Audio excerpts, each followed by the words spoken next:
Start करते हैं आप लोगों के एमबीए फर्स्ट सेम की जो financial reporting and statement analysis जो सब्जेक्ट है इसके बारे में। तो हम लोगों को आज स्टार्ट करना है मॉड्यूल नंबर 1 से। आज हम लोग जो टॉपिक डिस्कस करने वाले हैं, आज हम लोग डिस्कस करने वाले हैं अकाउंटिंग स्टैंडर्ड्स के बारे में।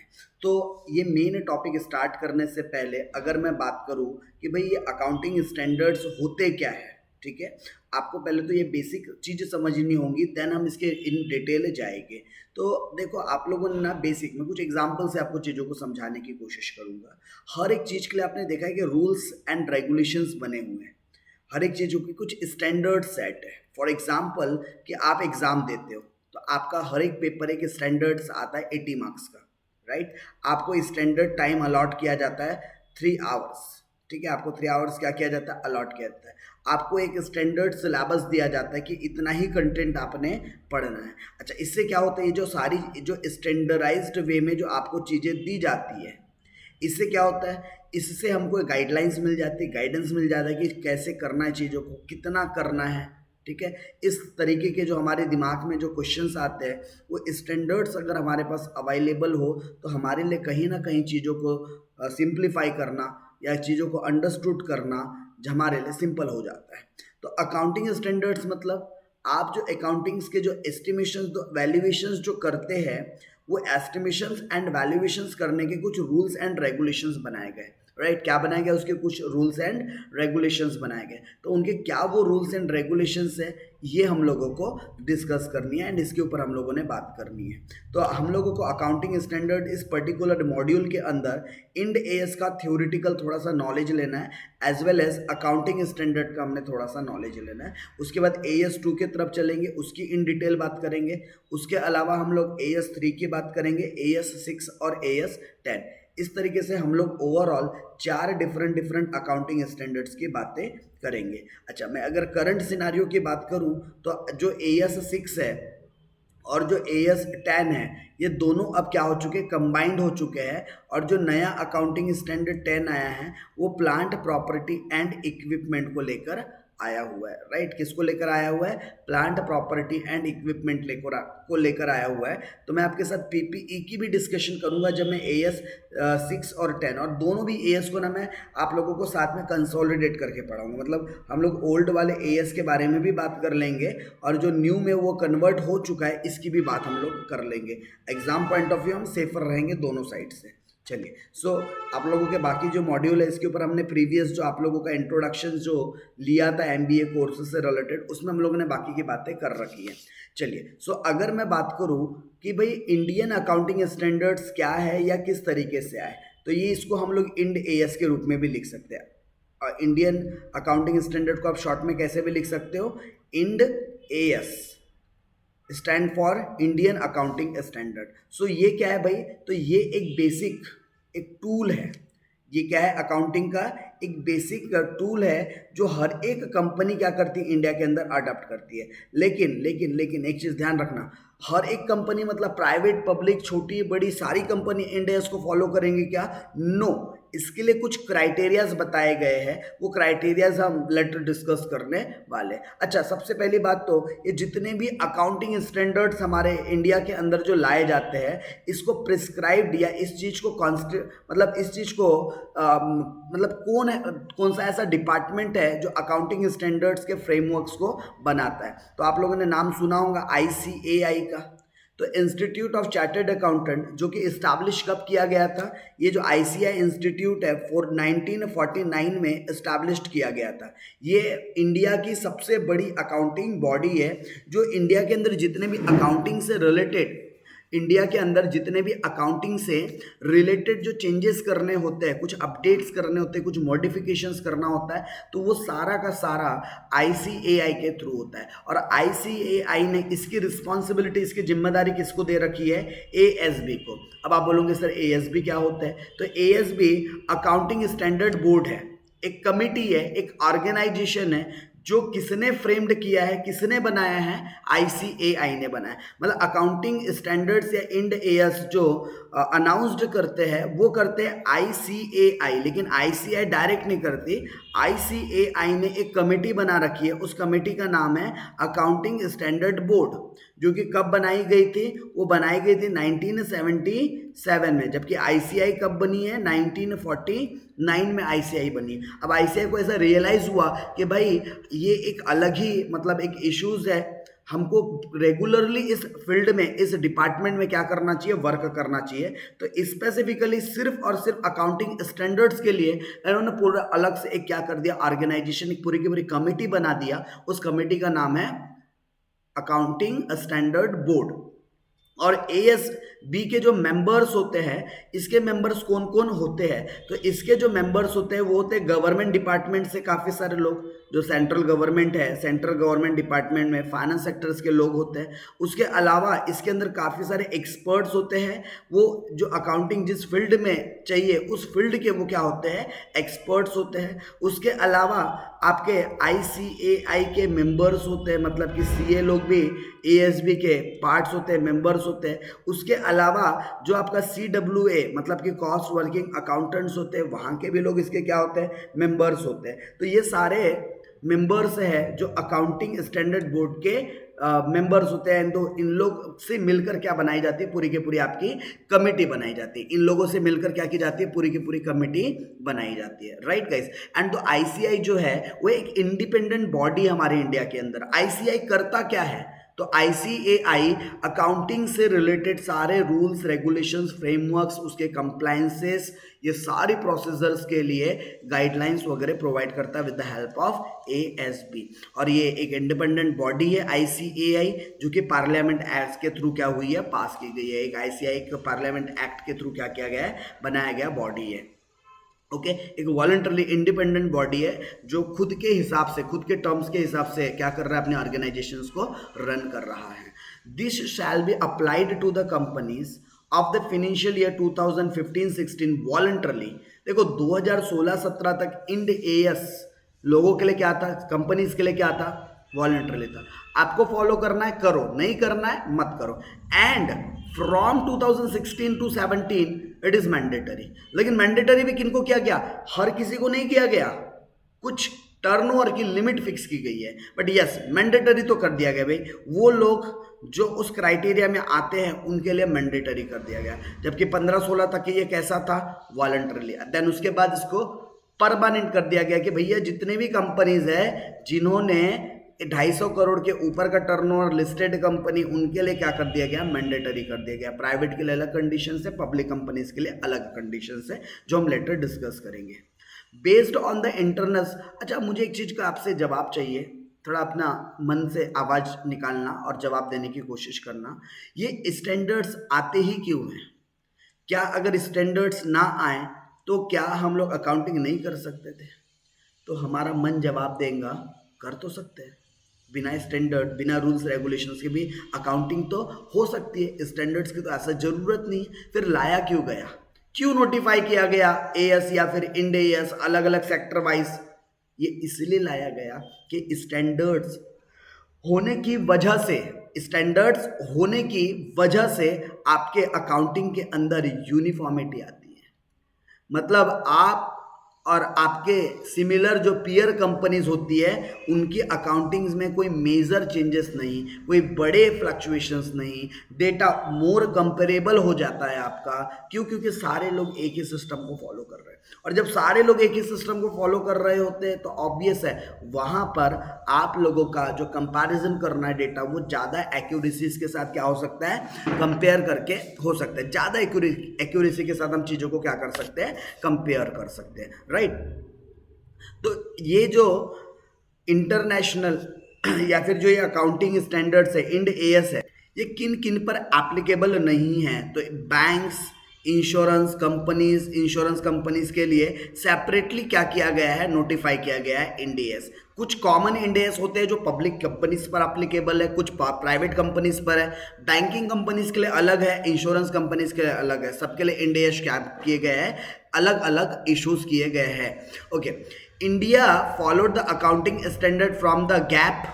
ठीक है, हमारे इंडिया में जनरली एक्सेप्टेड, जो Indian generally accepted accounting principle, and there are the 3 basic assumption, there are 3 basic principles. जैसे कि गोइंग कंसर्न होता है आपका बिजनेस, ठीक है, ये एक बेसिक प्रिंसिपल है कि आपका बिजनेस क्या रहेगा, कैरी ऑन, मतलब चलता रहेगा लॉन्ग लास्टिंग तक के विदाउट एनी लिक्विडेशंस। आपके बिजनेस की जनरली अजम्पशंस ये होती है कि लॉन्ग लास्टिंग तक चलेगी। कंसिस्टेंसीज को हम लोग फॉलो करते हैं, ठीक है। उसके अलावा हम लोग अक्रूवल कॉन्सेप्ट्स को फॉलो करते हैं। तो ये हम लोग कुछ अकाउंटिंग प्रिंसिपल्स है जो हम लोग क्या करते हैं, फॉलो करते हैं।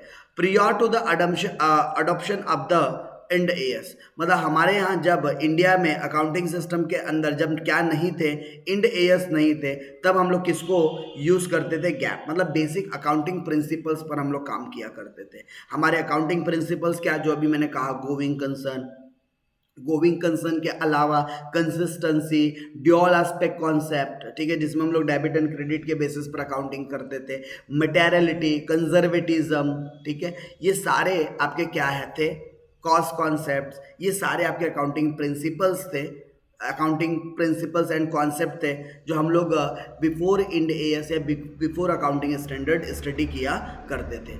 अगर अब बात की जाए इसके एप्लीकेबिलिटी की, तो ये किस पर अप्लाई किया जाता है, किस पर अप्लाई किया जाता है, तो companies shall follow Ind AS, company shall follow Ind AS either voluntarily और मैंडेटरी, या तो ये वॉलंटरली हो सकता है या तो ये मैंडेटरी हो सकता है। Once a company follow Ind AS either mandatory और voluntarily, it can not revert to the old method. एक बार अगर किसी कंपनी ने इस इंड एएस को फॉलो करना शुरू कर दिया तो बाद में वो अपने डिसीजंस को क्या नहीं कर सकती, रिवर्ट नहीं कर सकती, मतलब वो वापस ओल्ड मेथड्स के ऊपर नहीं जा सकती। जैसे आप लोगों ने इंड एएस के हिसाब से अकाउंटिंग करना शुरू कर दिया तो आपको आगे चल के इंड एएस के अकॉर्डिंगली ही क्या करनी पड़ेगी, अकाउंटिंग करनी पड़ेगी, राइट। अच्छा, ये मैंडेटरी कब से हुआ, अगर बात की जाए इसके मैंडेटरी होने की, तो मैंडेटरी एप्लीकेबिलिटी किन के लिए, ये पहले तो बात अप्रैल 16-17 जो फाइनेंशियल ईयर था वहां से अप्लाई मैंडेटरी हो गया था, लेकिन किन के लिए, तो for every company with the net worth of net not less than 500 crore, मतलब जिनका बिजनेस 5 बिलियन के नीचे नहीं है, मतलब कि ऐसी कंपनी जिनका बिजनेस 500 करोड़ के ऊपर क्या हो, ज्यादा हो, 500 करोड़ से ज्यादा हो, उनके लिए कंपल्सरी है। Mandatory application from accounting period beginning on 1 April 2000 every listed, 1 अप्रैल से ये मैंडेटरी कर दिया गया, किन के लिए, लिस्टेड कंपनीज के लिए। लिस्टेड मतलब ऐसी कंपनी जो कहाँ पर लिस्टेड है, स्टॉक एक्सचेंज के अंदर। अब मैं इंडिया की बात करूँ तो इंडिया के अंदर जो मेन 2 स्टॉक एक्सचेंजेस जो है वो कौन कौन से है, तो मेनली जो 2 स्टॉक एक्सचेंज इंडिया के अंदर डील करते हैं वो एक है आपका नेशनल स्टॉक एक्सचेंज एंड दूसरा है आपका बॉम्बे स्टॉक एक्सचेंज। अगर कोई company national stock exchange and Bombay stock exchange के अंदर अगर क्या है, लिस्टेड है, तो फिर उनके लिए इंड एएस को फॉलो करना क्या हो जाएगा, मैंडेटरी हो जाएगा। ये अनलिस्टेड कंपनीज के लिए भी एप्लीकेबल होता है, लेकिन अनलिस्टेड के लिए कितना, अनलिस्टेड कंपनी जिसकी नेट वर्थ ग्रेटर देन कितनी होनी चाहिए, 250 crore but less than 500 crore. अगर कोई अनलिस्टेड कंपनी है तो अगर उसका टर्नओवर 250 करोड़ से ज़्यादा बट 500 करोड़ से अगर कम है तो भी वो एप्लीकेबल होगा, और अगर 500 करोड़ के ऊपर गया तो फिर तो वैसे भी होना ही होना है। तो अनलिस्टेड कंपनी के लिए 250 से 500 के रेंज वाली भी अगर कोई कंपनी है जो अनलिस्टेड है उसको भी क्या हो जाएगा, इंड एएस एप्लीकेबल हो जाएगा। नेटवर्थ सेल बी चेक्ड, और ये जो हम लोग ने बात किया नेटवर्थ, ये कैसे चेक करेंगे, प्रीवियस ईयर का फाइनेंशियल ईयर, फॉर एग्जांपल 1 अप्रैल 2021 से लेकर 31 मार्च 2022, मुझे इस ईयर के लिए चेक करना है क्या मेरे लिए इंड एएस एप्लीकेबल है या नहीं। तो मुझे क्या चेक करना पड़ेगा, मुझे 1 अप्रैल 2020 टू 31 मार्च 2021 इस फाइनेंशियल ईयर का क्या देखना पड़ेगा, टर्नओवर देखना पड़ेगा। इस फाइनेंशियल ईयर में मैंने कितना टर्नओवर गेन कर रखा है मुझे ये देखना पड़ेगा, और इस टर्नओवर के बेसिस पर मैं क्या करूंगा, डिसाइड करूंगा कि मेरी कंपनी पे इंड एएस एप्लीकेबल होता है या नहीं होता। तो हमको टर्नओवर कौन सा लेना है, जो भी ईयर के लिए आप डिसाइड करना चाहते हो उसका प्रीसीडिंग फाइनेंशियल का टर्नओवर आप लोगों ने कंसिडर करना है, राइट। चलिए, सो आगे अगर हम बात करें, here can be diverse accounting practice. देखो आपको पता है क्या, हमारे इंडिया के अंदर ना अकाउंटिंग करने के जो सिस्टम्स है पहले बहुत अलग अलग थे। हर एक कम्युनिटी अपने हिसाब से अकाउंटिंग कर रहा है। कोई दिवाली के बाद अपने बुक्स ऑफ अकाउंट को क्लोज कर रहा है, तो कोई गुड़ी पाड़वा पे कर रहा है, तो कोई और अपने जो भी नए जो हर एक कम्युनिटी के अंदर एक न्यू ईयर्स की एक अलग अलग डेट होती है, तो सब अपने अपने डेट के हिसाब से कर रहे हैं। तो कहीं ना कहीं हमारे अकाउंटिंग के अंदर पहले क्या नहीं हुआ करती थी, यूनिफॉर्मिटी नहीं होती थी। ठीक है, अलग अलग पीरियड पर सब अकाउंटिंग कर रहे हैं, उसके अलावा अलग अलग कॉन्सेप्ट यूज कर रहे हैं। मटेरियलिटी को लेकर कोई लोगों का कॉमन ओपिनियन नहीं है। ओपिनियन उनके क्या करते थे, डिफर आते थे, मतलब डिफरेंट डिफरेंट ओपिनियंस पर क्या होता था, वर्क होता था। तो ये सारे प्रॉब्लम्स को सॉर्ट आउट करने के लिए, ये सारी भी चीज़ों को दूर करने के लिए हम लोगों ने चीज़ों के अंदर यूनिफॉर्मिटी आए, चीज़ों के अंदर एक स्टैंडर्ड्स वे आए, इसलिए हम लोगों ने क्या किया, अकाउंटिंग स्टैंडर्ड्स को अप्लाई किया अपने फाइनेंशियल स्टेटमेंट्स के ऊपर। अब यहाँ एक और सवाल आता है, सर आप बार बार फाइनेंशियल स्टेटमेंट वर्ड का यूज करते हो, so what is financial statement? Financial statement means a statement which are showing the position of your business. This is called, जो आपके बिजनेस के पोजीशंस को बताता है, दिस इज कॉल्ड, ये आप लोग प्रॉफिट एंड लॉस स्टेटमेंट भी बोल सकते हो, क्योंकि यहाँ पर आपके पूरे बिजनेस के परफॉर्मेंस को बारे में पता चलता है, as well as you can say balance sheet, or you can say cash flow statements. So all these are the financial statements. तो हम लोगों को फाइनेंशियल स्टेटमेंट्स जहाँ जहाँ मतलब बनाए जाते हैं, प्रिपेयर किए जाते हैं, वहाँ हारमोनी लाना था। हारमोनी मतलब यूनिफॉर्मिटी लाना था। इसीलिए हम लोगों ने कौन सा कॉन्सेप्ट यूज़ किया, अकाउंटिंग स्टैंडर्ड एंड दो इंड एएस का कॉन्सेप्ट हमने यूज़ किया। सो हमारे अकाउंटिंग्स के अंदर यूनिफॉर्मिटी का होना ज़रूरी है। सो इसीलिए हम लोगों ने इस अकाउंटिंग स्टैंडर्ड्स को लाया।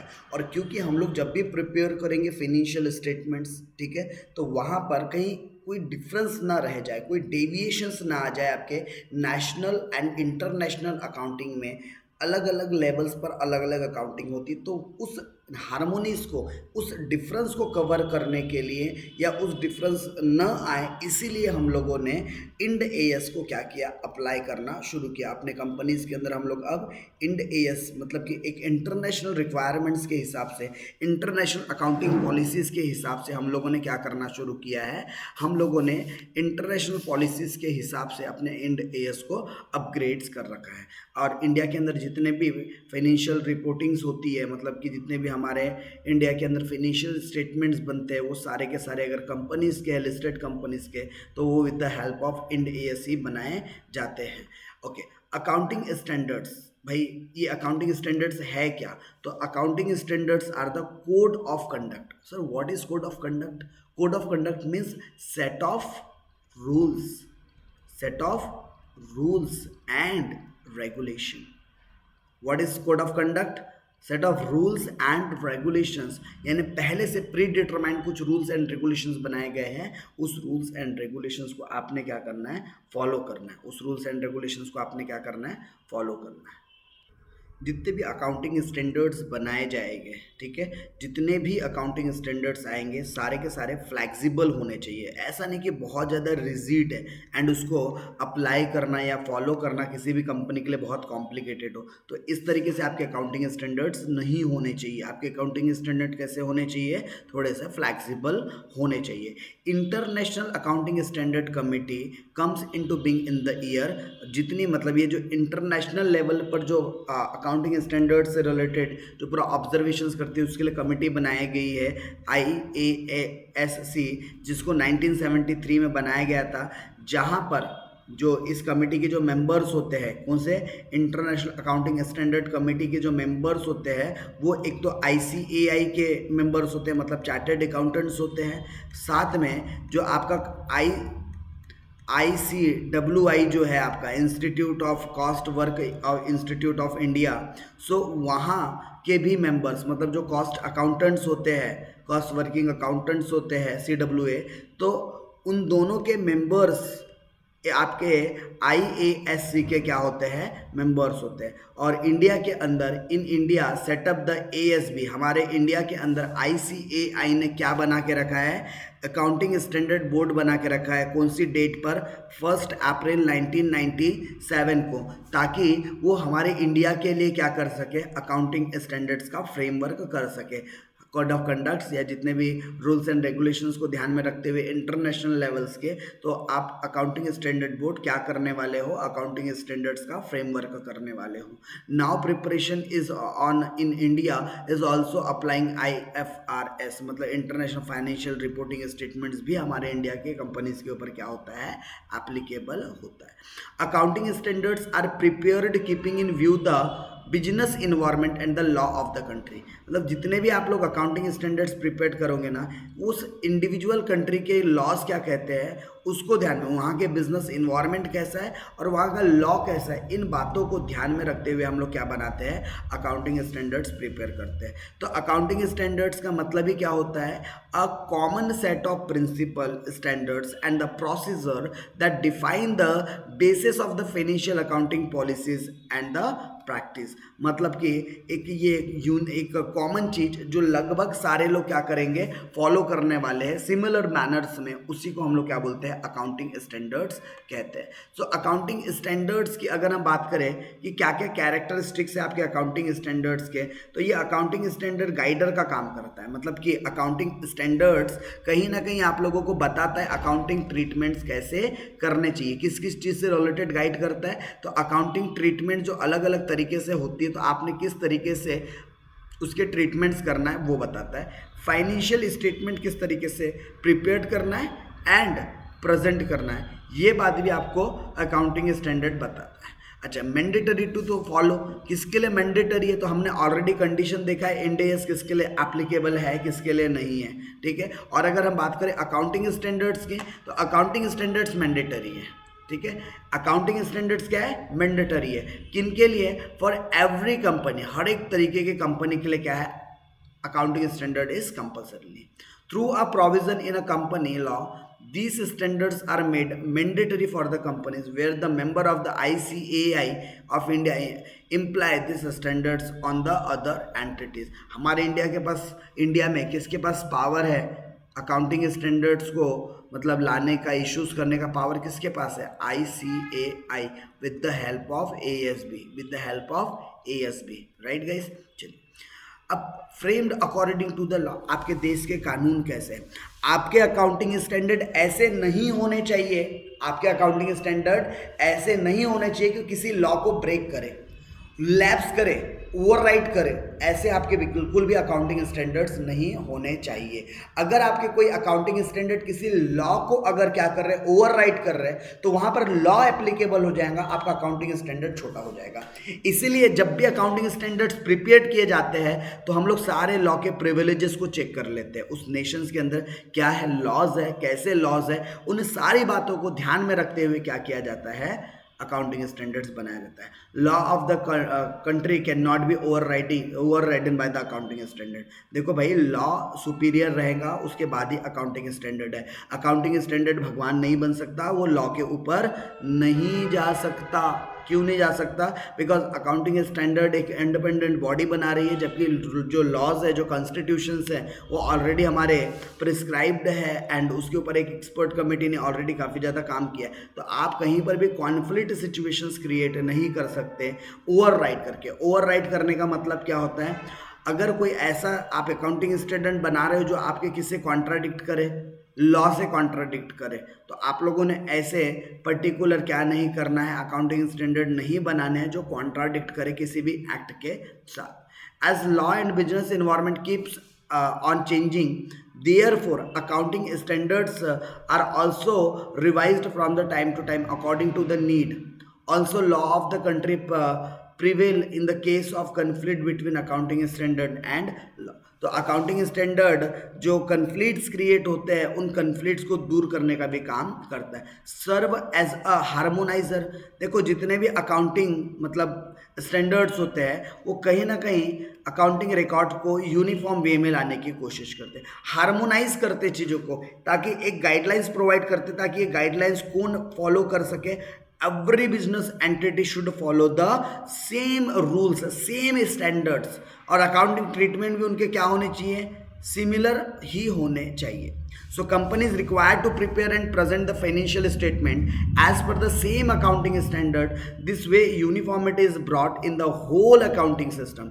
Accounting standards are not biased. जितने भी अकाउंटिंग स्टैंडर्ड्स है वो क्या होने चाहिए, अनबायस्ड होने चाहिए. अनबायस्ड मतलब कि वो न्यूट्रल होना चाहिए, किसी भी प्रकार का उसके अंदर बायसनेस इन्वॉल्व नहीं होना चाहिए. They aim to remove the concept of different accounting policies being followed whenever there is an issue regarding the some accounting treatment. It will clear guidelines. आप लोगों को अगर कोई पॉलिसीज, कोई अकाउंटिंग मेथड्स, कोई आप लोगों को अकाउंटिंग ट्रीटमेंट्स को बदलना है तो आप डेफिनेटली बदल सकते हैं. तो उसके रिगार्डिंग भी आप लोगों को ये जो उसके रिगार्डिंग जो जितने भी अकाउंटिंग स्टैंडर्ड्स है वो क्या करते हैं, गाइडेंस प्रोवाइड करते हैं. फ्लैक्सिबल इन नेचर, तो अकाउंटिंग स्टैंडर्ड बाई फ्लैक्सिबल होते हैं नेचर का, मतलब अकॉर्डिंग टू द बिजनेस वो क्या होते रहते हैं, वेरी करते जाते हैं, वेरिएबल नेचर्स के होते हैं. मतलब according to the condition, according to the situation वो चीज़ क्या होते हुए चलती है, वेरी करते हुए चलती है. सो जितने भी आप लोग अकाउंटिंग स्टैंडर्ड्स देखेंगे, all the accounting standards are not rigid by the nature, they are flexible by their nature. These do not compel companies to follow their instructions in every matter. In many cases, companies are free to adopt any method when the option of different accounting practice is available. Companies can choose any of the alternative with the proper and the full disclosure. मतलब company हर एक चीज़ की क्या करेगा, in detail disclosures वगैरह भी provide करेगा. जैसे कि एग्जांपल के लिए अगर आप इन्वेंट्री का वैल्यूएशन कर रहे हो तो आप वेटेड एवरेज मेथड का यूज़ कर रहे हो, लीफो का कर रहे हो, फीफो का कर रहे हो, अरे बताओ. अच्छा, आप डिप्रिशिएशन चार्ज कर रहे हो तो आप WDV मेथड से कर रहे हो, SLM मेथड से कर रहे हो, अरे बताओ. क्योंकि जब तक के आप डिस्क्लोज नहीं करोगे चीज़ों को तब तक के क्या नहीं होगा, वो फुल डिस्क्लोजर वाला जो बेसिक प्रिंसिपल होता है वो फुलफिल नहीं होगा. इसलिए आपको सारी भी चीज़ें क्या करनी पड़ेंगी, डिस्क्लोज करते हुए चलने पड़ेंगे. चलिए आगे, avoid fraud and data manipulation. देखो, अगर आप अकाउंटिंग स्टैंडर्ड के जो गाइडलाइंस को फॉलो करते हो और प्रॉपर उसका उसी तरीके से ट्रीटमेंट देते हो तो आपका सबसे पहला चीज़ तो फ्रॉड और जो एरर्स है ना वो बहुत हद तक क्या हो जाएंगे, बहुत हद तक के क्या हो जाएंगे, तो बहुत हद तक के वो क्या हो जाएंगे, मतलब रिड्यूस हो जाएंगे. मतलब जो डेटा के अंदर अगर कोई मैनिपुलेशंस करने का चांस नज़र आ रहा है तो वो चांसेस भी क्या हो जाएंगे, अगर आप अकाउंटिंग स्टैंडर्ड्स को फॉलो करते हो तो वो नल होने के चांसेस रहेंगे. राइट, आपके एरर्स एंड फ्रॉड बहुत हद तक क्या हो जाएंगे, रिड्यूस हो जाएंगे.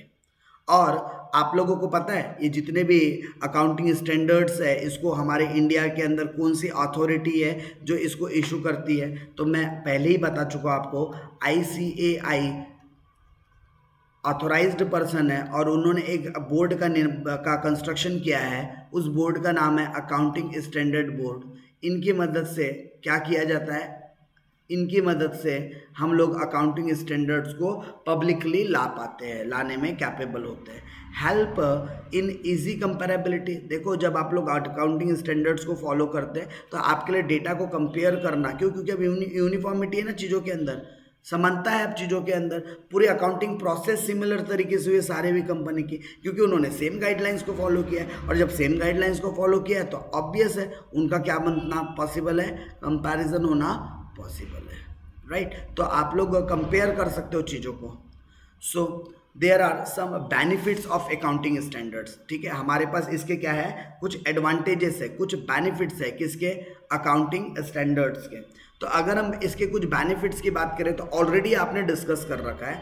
देखिए, आपकी यूनिफॉर्मिटी आएंगी चीज़ों के अंदर, फ्रॉड्स एंड एरर्स क्या होंगे, रिड्यूस होंगे. आपके फाइनेंशियल स्टेटमेंट पे लोगों का भरोसा और बढ़ जाएगा. असिस्ट ऑडिटर, आपके इंड AS या फिर AS हमारे ऑडिटर को काफ़ी ज़्यादा मदद, हेल्प प्रोवाइड करेंगे.